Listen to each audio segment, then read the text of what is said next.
히브리서 기자는 편지를 받아보는 독자들에게 앞서 예수님의 대제사장 직분에 대해서 설명을 하려다가 탄식을 터뜨렸던 것을 우리가 5장에서 읽어볼 수가 있었습니다. 자, 왜 갑자기 대제사장 직분에 대해서 설명하려다가 탄식을 터뜨리느냐?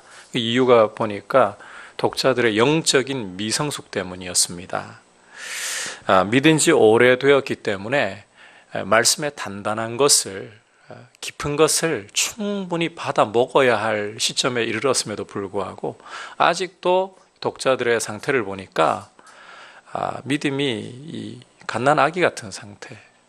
왜냐하면 그 박해를 받으니까요. 그 믿음 때문에 박해를 받으니까 이 믿음 포기하고 배교하고 싶은 그런 상태니까, 구원에 관한 기본 도리에서 흔들려버리니까 영적으로 너희가 너무 미성숙하다. 이래가지고서야 말씀의 단단한 것을 어떻게 받아먹겠느냐 탄식을 했어요. 그리고 이어 지난 시간까지 봤던 6장에서는 영적인 어린아이로 남아있는 채 자라지 않는다면 얼마나 위험한 것인가 경고를 주면서 하나님의 은혜 안에서 믿음의 장성한 분량까지 자라가도록 인내로 구원을 이루도록 권면하는 것을 보았습니다. 자, 이제 이러한 조치 후에 히브리서 기자는 오늘 이 말씀부터 본격적으로 예수님의 대제사장직을 이제 설명을 하기 시작합니다. 7장부터 10장까지 이어질 내용인데 히브리서 전체 중에 이 부분이 가장 어려운 대목이라고 해도 과언이 아닐 거예요.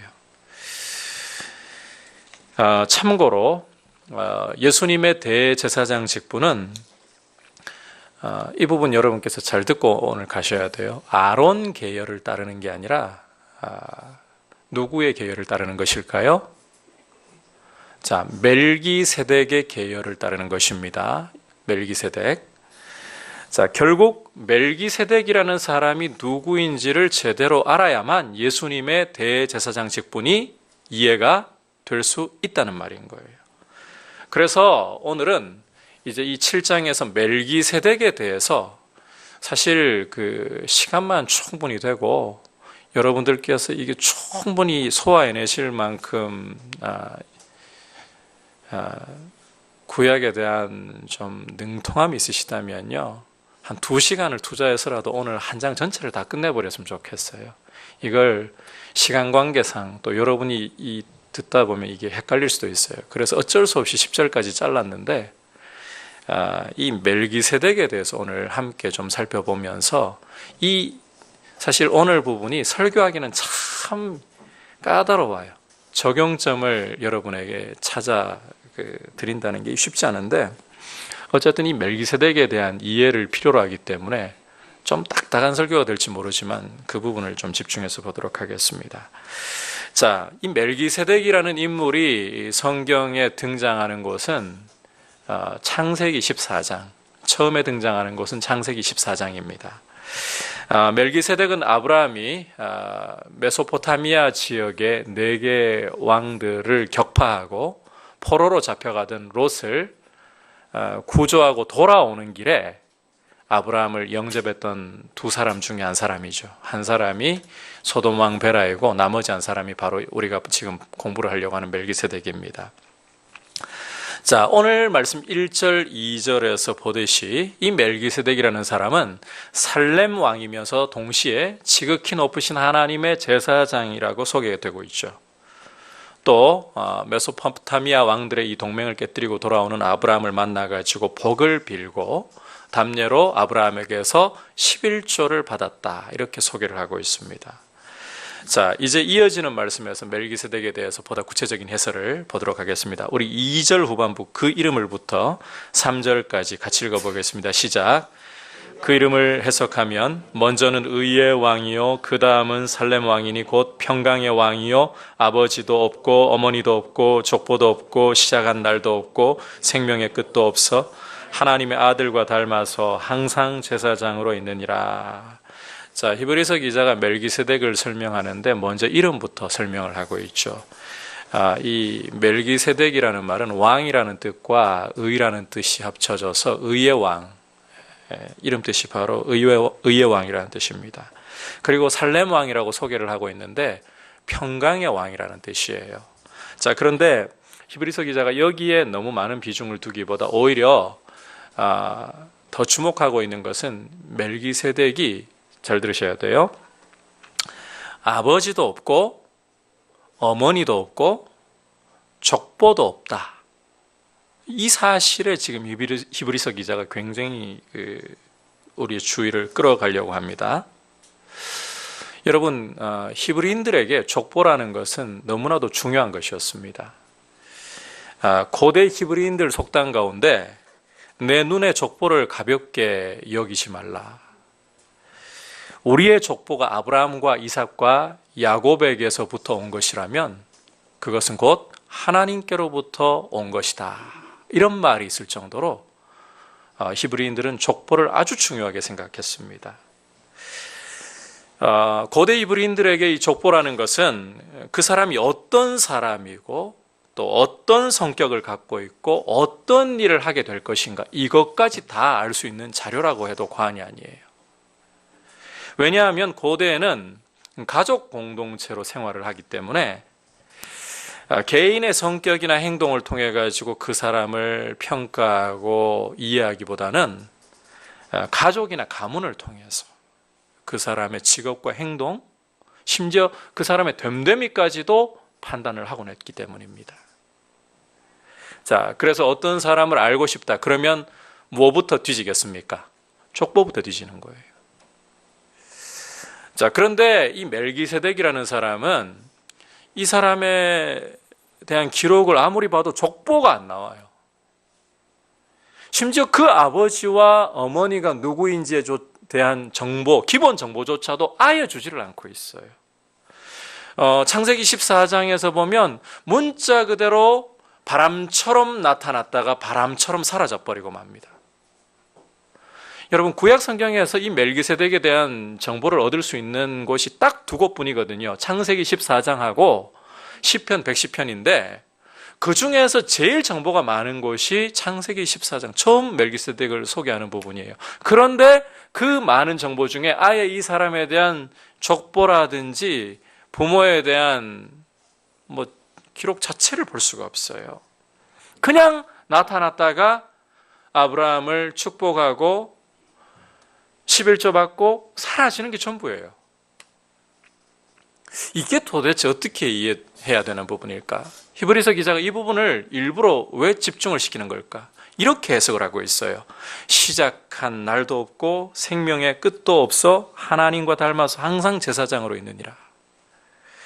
자, 멜기세덱이, 여러분 잘 들어보셔야 돼요. 족보가 없기 때문에, 부모에 대한 기록도 없기 때문에, 그리고 갑자기 나타났다가 갑자기 사라져 버리기 때문에 히브리서 기자는 이 부분을 어떻게 담대하게 해석하느냐?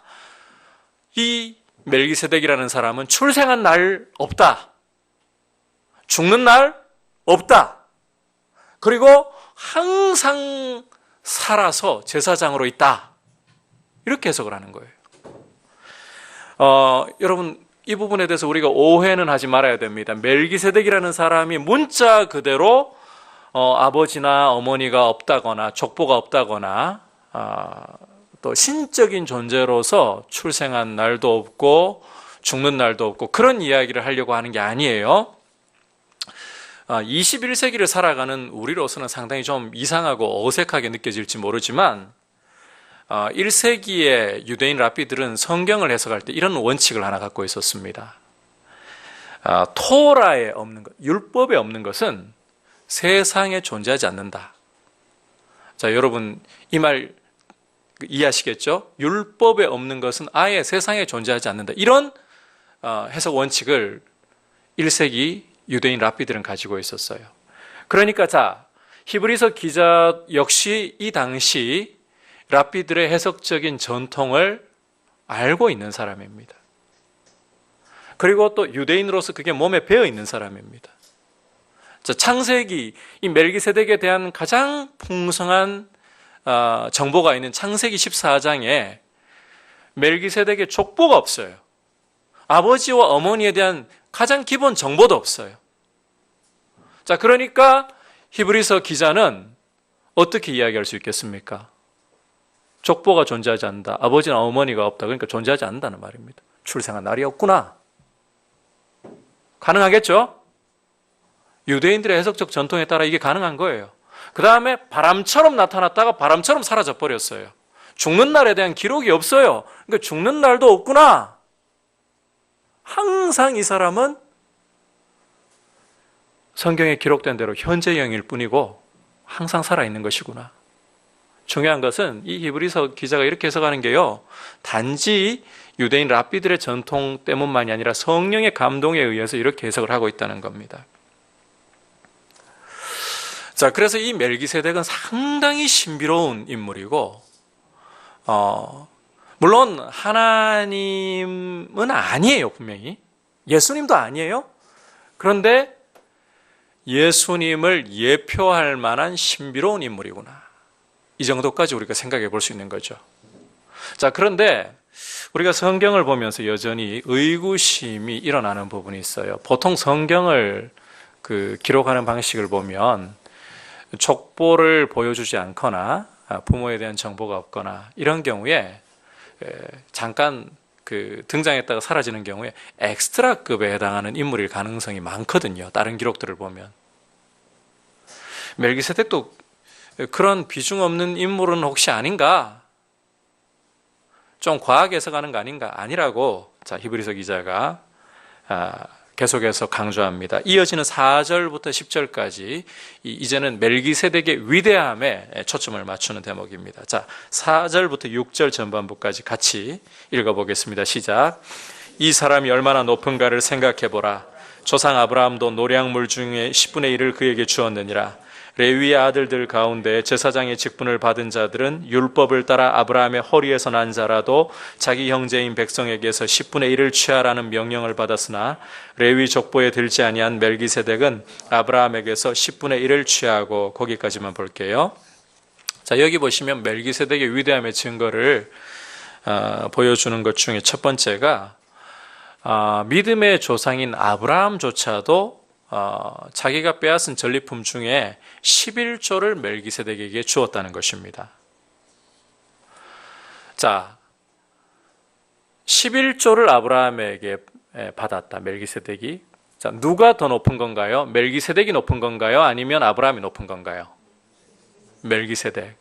자, 그런데 이 사실은요, 레위인과 다른 이스라엘 지파 사람들과의 관계를 생각해 보면 더 부각이 될 수밖에 없어요.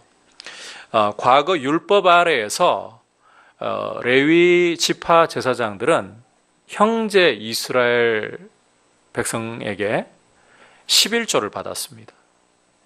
그런데 여러분, 자, 레위 지파 제사장들과 나머지 이스라엘 백성들 관계를 좀 생각해 보면 모두가 누구에게서부터 나온 사람들입니까? 아브라함이라는 한 조상에게서 나온 형제들일 뿐입니다.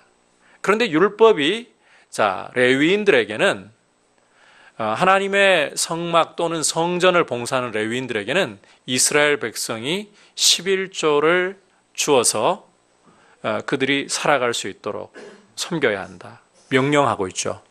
그러니까 레위인들은 같은 아브라함의 한 핏줄에서 함께 태어난 형제들이지만 11조를 취하는 종귀를 가졌다는 거예요.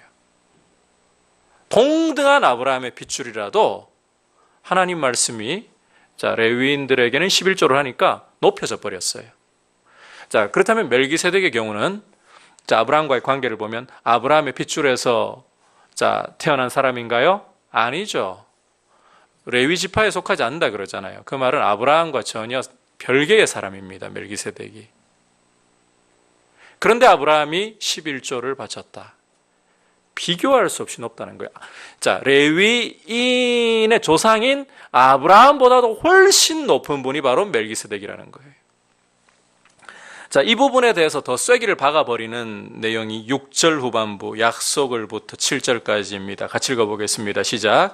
약속을 받은 그를 위하여 복을 빌었나니 논란의 여지 없이 낮은 자가 높은 자에게서 축복을 받느니라. 자, 아브라함에게 11조를 받으면서 멜기세덱이 아브라함에게 어떤 일을 했습니까? 복을 빌어주었죠. 복을. 히브리서 기자는 논란의 여지 없이 낮은 자가 높은 자에게 축복을 받는다, 이렇게 설명을 하고 있습니다. 그러니 멜기세덱은 아브라함보다 훨씬 위대할 수밖에 없다는 거예요. 레위 제사장들과 달리 아브라함의 후손도 아니고 아브라함에게 복을 빌어주었다는 이 사실만으로도 이미 멜기세덱은 믿음의 조상 아브라함보다 훨씬 위대하다. 멜기세덱의 위대성이 여기에서 드러나고 있습니다. 또 한 가지 멜기세덱이 위대한 이유를 계속 좀 보아야 합니다. 8절부터 10절 같이 읽어보겠습니다. 시작. 또 여기는 죽을 자들이 10분의 1을 받으나 저기는 산다고 증거를 얻은 자가 받았느니라. 또한 10분의 1을 받는 레위도 아브라함으로 말미암아 10분의 1을 바쳤다고 할 수 있나니 이는 멜기세덱이 아브라함을 만날 때에 레위는 이미 자기 조상의 허리에 있었습니다. 이 부분에서는 이제 멜기세덱이 레위 지파 제사장들보다 훨씬 위대하다. 앞에 그 4절부터 7절까지에서는 멜기세덱이 아브라함보다 위대하다였고, 여기서는 이제 우리가 읽은 대목에서는 멜기세덱이 레위 지파 제사장들보다 위대하다는 부분입니다. 레위 지파 제사장들과 비교를 해보니까요, 우선 멜기세덱이 이들보다 위대할 수밖에 없는 게, 멜기세덱은 어떠하다고요? 안 죽어요. 레위 지파 제사장들은 어떻습니까? 계속해서 죽고 이 직분이 갈릴 수밖에 없어요. 그런데 멜기세덱은 앞서 이야기했지만 족보가 없어요. 아버지나 어머니가 없어요.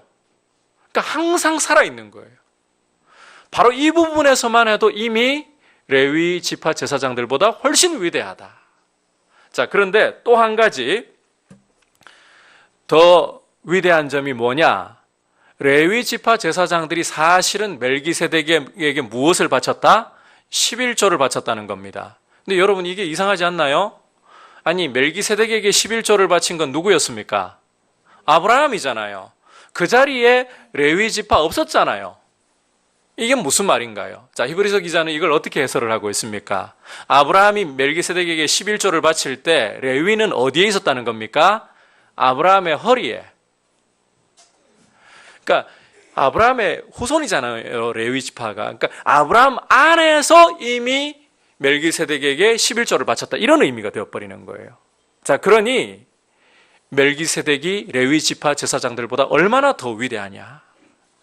정리를 한번 해볼게요. 이제 정리를 한번 해봅니다. 히브리서 기자는 이 멜기세덱이 시작한 날도 없고 출생한 날도 없고 죽는 날도 없이 항상 제사장으로 있고, 또 아브라함보다도, 그리고 그 자손으로 태어날 레위 제사장들보다도 훨씬 뛰어난 분이라고 소개를 하고 있습니다. 뿐만 아니라 간략하게 지나갔지만 이 멜기세덱이 의의 왕이고 평강의 왕이라고 소개를 했었어요. 그렇다면 이제 이 멜기세덱에 대한 해설을 통해서 히브리서 기자가 우리에게 전해주고 싶은 중요한 내용이 뭘까요? 여러분, 멜기세덱이 정말 대단히 위대하고 뛰어난 왕이자 제사장이니까 이 멜기세덱에게 주목하라? 아닙니다. 오히려 지금 히브리서 기자는 이 사람에 대한 해설을 통해 가지고 예수님께로 넘어가려는 다리로서 이 사람을 제시하고 있는 것뿐이에요. 여러분, 우리가 오늘 이 부분을, 이 메시지를 좀 여러분에게 제대로 전달하려면요, 멜기세덱만 해설을 해가지고는 도무지 적용을 우리에게 하기가 어려워요. 사실 오늘 이 7장 뒷부분이 이 부분에 대한 적용 부분인데, 이까지 다 하나하나 해설하기엔 시간적으로 제가 볼 때 최소 2시간은 잡아야 돼요.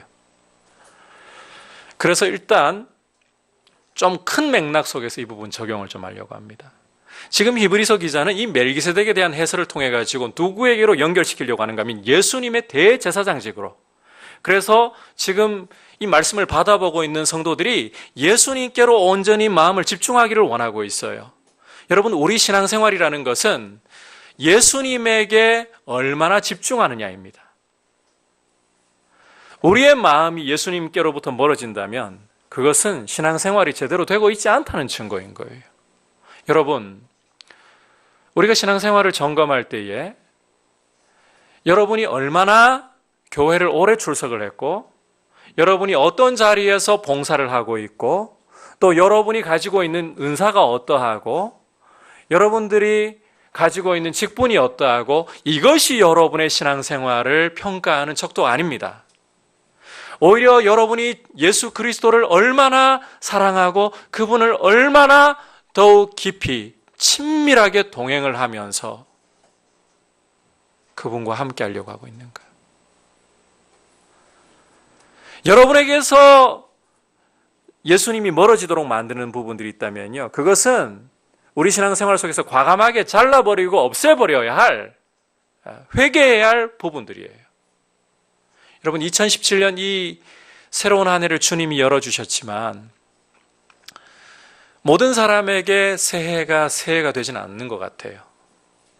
한 해를 지나고 연말에 가가지고 돌아볼 때에 어떤 분들은 2017년 한 해를 돌아볼 때 주님과 동행한 그 흔적 때문에 감사가 흘러나오는 분들이 있는가 하면, 또 다람쥐 쳇바퀴 돌듯이 그냥 제자리에서 후회와 끊임없는 한숨으로 한 해가 마감되어 버리는 분들도 있어요. 똑같은 한 해를 주님이 열어주셨는데 새해가 새로워지지 않고 또 한 해로 그냥 흘러가 버리는, 여러분, 이와 같은 모습은 결국 예수님과의 관계에서 결정이 나는 거예요. 여러분, 우리 자신의 신앙생활은 예수님과 어떠한 관계를 맺고 있냐? 한번 따라 합시다. 예수님과 어떤 관계를 맺고 있느냐? 예수님을 그 무엇보다도 사랑하고 여러분의 신앙의 중심에 예수님 한 분이 굳게 서 있기를 주의 이름으로 축복합니다. 히브리서 기자는 성도들의 시선을 오로지 예수님께로만 이어가려고 하고 있어요. 두 번째, 사실 오늘 그 설교 들으면서 전반부에 굉장히 딱딱하시죠? 설교하는 제가 사실 갈등을 많이 했어요. 이거 좀 건너뛰고 싶다, 이 부분만큼은. 왜냐하면 멜기세덱에 대한 해설을 하다 보니까 이 사람 자체로는 우리하고 아무것도 연결될 게 없어요. 말씀이 너무 재미가 없어요. 우리한테 유익도 없어 보여요. 그런데 자, 크게 보면요, 이 멜기세덱에 대한 해설을 통해 가지고 예수님이 이 대제사장 직분을 감당하신 게 얼마나 위대한가, 이게 논증이 되려고 하는 거거든요. 그러니까 이 과정이 필요한 게 성경의 깊은 내용들로 더 들어가기 위해서 필요한 거예요. 이걸 통해 여러분에게 드릴 말씀이 있어요. 여러분, 우리는 신앙생활을 하면서 성경에 대한 깊이가 깊어져야 됩니다. 예수님을 알아가고, 자, 히브리서 5장부터 이어져 오는 문맥 속에서 이 부분을 좀 재해석한다면, 지금 이 독자들의 영적인 미성숙 상태를 초래한 게요, 신앙이 흘러가지만 아직 구원에 대한 도리를 넘어서 가지고 말씀의 깊이를 맛보지 못한데 이 문제가 있다는 겁니다. 우리가 신앙생활 할수록 여러분, 말씀의 깊이가 깊어져야 돼요. 뭐 그걸 목사님 귀찮게 목회자들이 연구해가지고 잘 가르쳐주기만 하면 되지요. 그렇지 않아요, 여러분. 물론 교회의 목사를 통해 하나님께서 말씀의 깊이를 더 풍성하게 나타내시고 가르치게 하시는 것 사실입니다. 직분이 그래서 필요하죠. 그런데 성경을 알아가는 이 깊이는 여러분의 영적인 생명을 위해서 여러분도 함께 노력하고 갖추어가야 할 깊이라는 사실을 놓치시면 안 돼요. 제가 오랜만에 이 강조 한번 좀 할게요. 한번 따라 합시다. 성경을 아는 지식은 머리로 아는 지식이 아니라 생명을 걸고 알아야 하는 지식입니다. 여러분, 성경을 알아가는 지식은 단순히 머리로 알아가는 지식이 아니라 생명을 걸고 알아가야 되는 지식이에요. 왜냐하면 우리가 성경을 모를 시에는, 말씀의 깊이로 들어가지를 못할 때에는 누가 우리의 마음속에 거짓을 뿌려버립니까? 마귀가. 우리 실력과 지식 가지고는 절대로 마귀의 간교함을 간파하지도 이겨내지도 못합니다. 제가 전에 그런 이야기 한번 드렸을 거예요. 군에 입대해서부터 한 3년 반 정도 영적 침체 기간을 거친 적이 있었다고. 근데 여러분, 제가 군에 입대하면서 영적인 침체를 한 3년 반 겪을 때에 그 당시에 성경 한 16번은, 신구약 16번 정도는 읽었어요.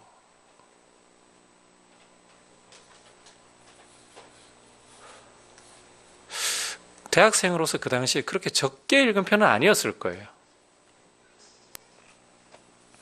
그런데요, 이 말씀을 읽기는 읽었지만 성령의 빛 가운데에서 더 깊이 깨달아가는 이런 과정이 무엇보다 중요한 게 뭔가 하면 읽은 말씀을 유일한 진리로 굳게 붙잡아야 되는데 그렇게 못하니까, 깊이로 못 들어가니까 마귀가 제 마음속에 거짓을 뿌려놓는데 그게 마귀에게서 온 건지 성령께서 주시는 음성인지 구별이 안 돼요. 구별이.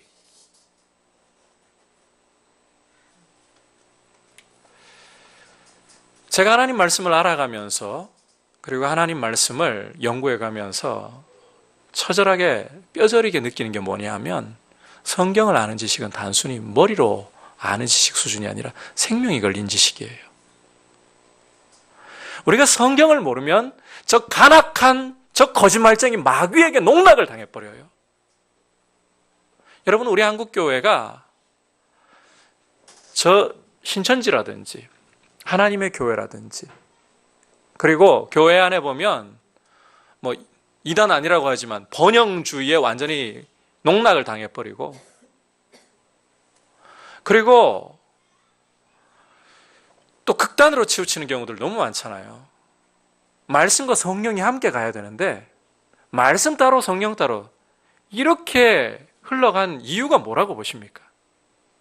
결국은 하나님 말씀을 깊이 있게 제대로 알지를 못했기 때문에 오는 이런 불균형들과 거짓에 속아 넘어가는 모습들이었던 거예요.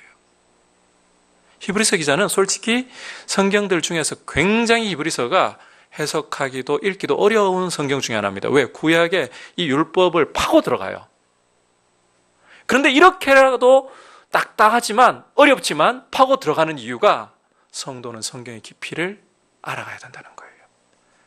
여러분, 이제 1월 8일부터 기독론 소교리 강해, 이게요, 여러분 성경의 깊이를 알아가는데 중요한 기초예요.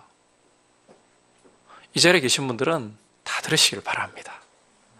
주일 오후에 사실 하필 그 시간이 저도 목사이고 예배 인도하는 사람이지만 그 시간 되면 제일 몸이 막 점심 먹고 한잠 자고 싶은 시간이거든요. 이해합니다. 충분히 이해합니다. 그런데 여러분, 조금이라도 말씀을 배울 수 있는 기회가 있다면, 안 그러면 솔직히 여러분 일주일 동안에 알아가지고 그렇게 기독론에 대해서, 서교리에 대해서 공부하십시오 하면 하겠습니까? 못해요. 이런 맛을 보면서 하나님 말씀을 더 알아갈 수 있는 기초를 여러분 세워갈 수 있도록 함께 주님 말씀 배워가는 일에 열심을 낼 수 있기를 축복합니다. 그래서 말씀의 깊이를 더할 때에 여러분, 정말 말씀의 깊이가 더해질 때 말씀 따로 성령 따로 갈 수가 없어요. 성령께서 열어주셔야 말씀의 깊이가 열리기 때문에. 맞죠? 이게 우리 육체의 지혜로 됩니까? 안 됩니까? 안 됩니다. 절대로. 그래서 2017년 한 해 동안에, 그리고 제가 이런 말씀도 마무리하기 전에 하나 더 드리고 싶어요. 저에게는 소망이 있습니다. 앞으로 만들어가고 싶은 소망인데, 한 10년 정도 지나고 나시면 우리 이 자리에 계신 분들 중에 은퇴하시는 분들 좀 계시죠? 이미 사실 할 일이 좀 필요하신 분들도 계시기도 하고, 은퇴 후에 우리 대한민국 사회를 보면 특히 남자들이 할 일 없어가지고 힘들어하는 경우들이 많아요. 그래서 예수 믿는 분도 은퇴 후에 우울증에 걸리는 경우도 많아요. 일이라는 게 참 중요하거든요. 하나님이 사람을 창조하시고 그 땅을 정복하라, 땅을 하나님 말씀대로 그렇게 아름답게 관리하라는 거잖아요. 일을 맡기셨잖아요. 일은 축복이에요. 은퇴를 하고 난 후에 무슨 일을 해야 될까? 저는 하나님 말씀 공부하고 하나님 말씀 알아가면서, 그리고 또 교회에서 말씀을 가르칠 수 있고, 이렇게 우리 앞에 계시는 장로님부터 하시면 좋겠어요. 은퇴하시면 교회 출근하셔가지고 다른 데 가시는 것보다 그죠? 말씀 같이 이렇게 좀 은퇴하신 분들 모여가지고 말씀 공부하고, 그리고 말씀을 공부하다가 말씀을 통해서 가슴이 뜨거워지면 같이 이런 일을 놓고 기도하자 하시고, 전도하고, 할 일 진짜 많아요. 게다가 남아공 선교센터가 마련되면요, 남아공에도 나갈 수가 있어요. 별로 감동이 없으신가? 얼마나 좋은 일들이 많은지 몰라요. 그래서 여러분께서 주님의 말씀을 알아가는 것이 참 기쁨이라는 사실을 맛보아 알고 말씀의 깊이를 더함으로 주님과 더 가까워지는 귀한 은혜 가운데 있기를 축복합니다. 같이 기도하겠습니다. 이 시간